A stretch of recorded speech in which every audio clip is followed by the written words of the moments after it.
De volta aqui com o Gazeta Entrevista. Estou recebendo aqui lideranças indígenas para falar de uma mobilização que acontece amanhã, quarta-feira, em todo o país, para chamar a atenção para a questão indígena, para os direitos dos povos indígenas. Eu estou aqui com o Ninauá Unicuí, que é líder indígena. Conosco também o Antônio Apurinã, que é coordenador da Opiara, que é a Organização dos Povos Indígenas do Acre e Noroeste de Rondônia. E a Letícia Iauanauá, coordenadora das Mulheres Indígenas. E a gente vai falar dessa mobilização que acontece agora quarta-feira, amanhã, né? Então, a questão indígena voltou à tona nesses últimos dias em função de mudanças na legislação que querem fazer acontecer lá no Congresso, e os povos indígenas se levantaram contra isso. Como é que está essa discussão no âmbito da comunidade? Vocês?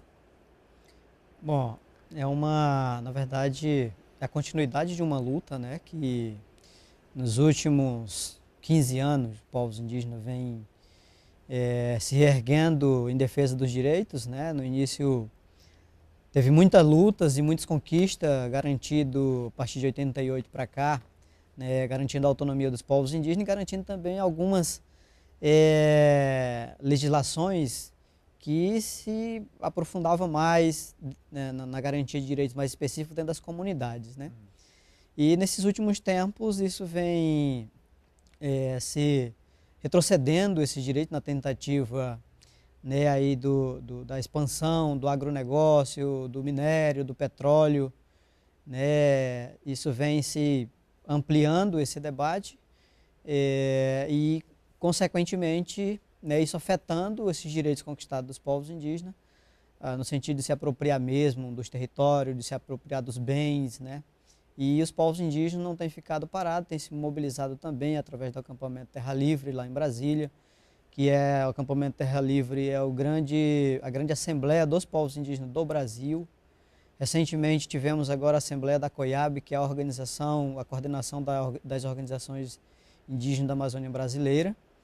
E também tem um chamado da APIB, que é a Articulação dos Povos Indígenas do Brasil, para a gente fazer essa mobilização, né, e chamar a sociedade para se somar à garantia desses direitos, que a mobilização traz esse nome, garantia de direito, né, que aí não só os povos indígenas, mas várias outras sociedades, né, a população da sociedade brasileira está sofrendo. Deixa eu colocar aqui um panorama da situação, do meu ponto de vista, obviamente, e quero ouvir a opinião de vocês. Os indígenas hoje estão relativamente inseridos na sociedade. Você chega numa aldeia hoje, tem internet, tem energia elétrica, tem às vezes até saneamento. Quer dizer, as condições de vida melhoraram para as comunidades indígenas. Claro que tem ainda os mais isolados, mas enfim, vocês acabaram fazendo parte da civilização, né, da sociedade branca, digamos assim, e mais cedo ou mais tarde iam ser chamados a discutir questões relacionadas à sociedade como um todo. Por quê? Porque o Brasil precisa de explorar suas riquezas.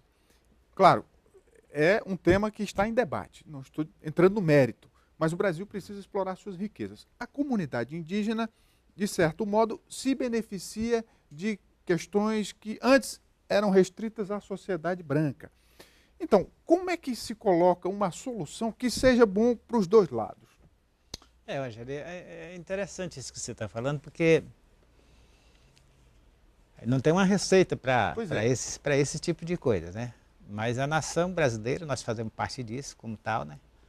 E somos a favor daquilo que é útil para nós, desde que respeite as questões de diferença, que é a cultura, que é as tradições, que é os direitos que estão garantidos aí nas cartas, né? E, de certo modo, nós compactuamos sim com esse desenvolvimento. Agora, um desenvolvimento que garanta os direitos, não é um desenvolvimento simplesmente em prol da riqueza de um, empobrecimento de outro, né? E isso, o Brasil está começando, né, desde 88, mudou as leis, como você falou, que são relativamente capazes, agora tem outro tratamento, né? O Estado tem outro tratamento sobre essa questão.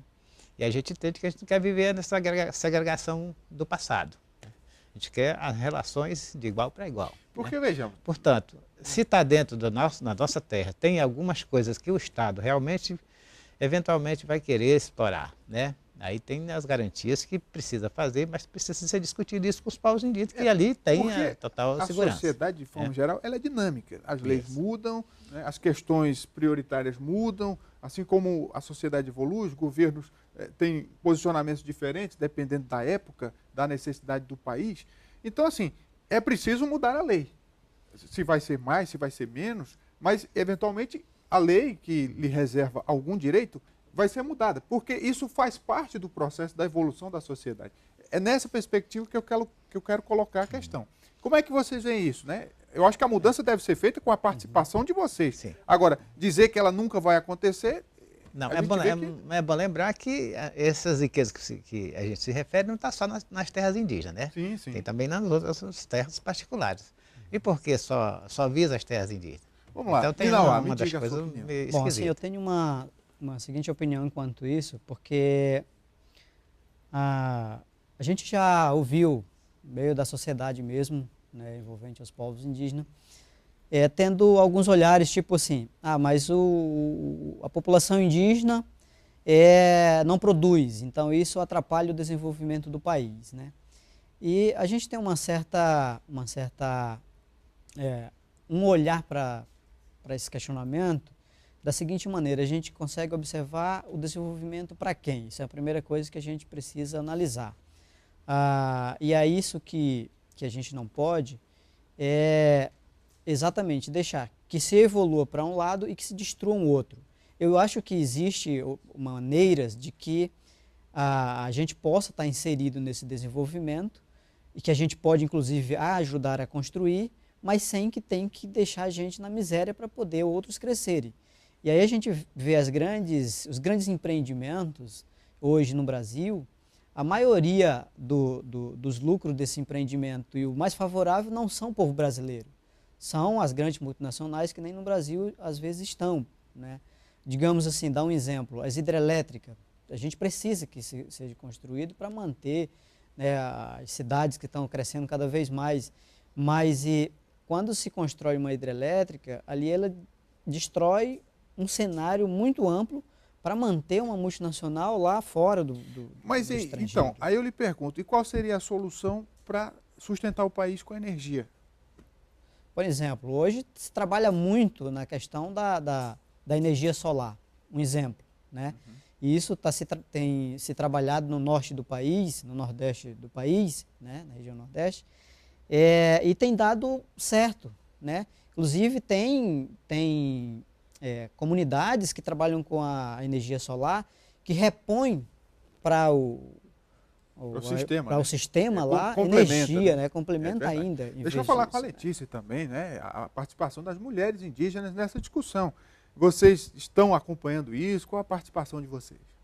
Então, nós, como organização de mulheres indígenas, nós temos somado, né, junto aos nossos líderes, nossos coordenadores, e a gente tem discutido essas situações, né? Que desenvolvimento, a qualquer custo, não.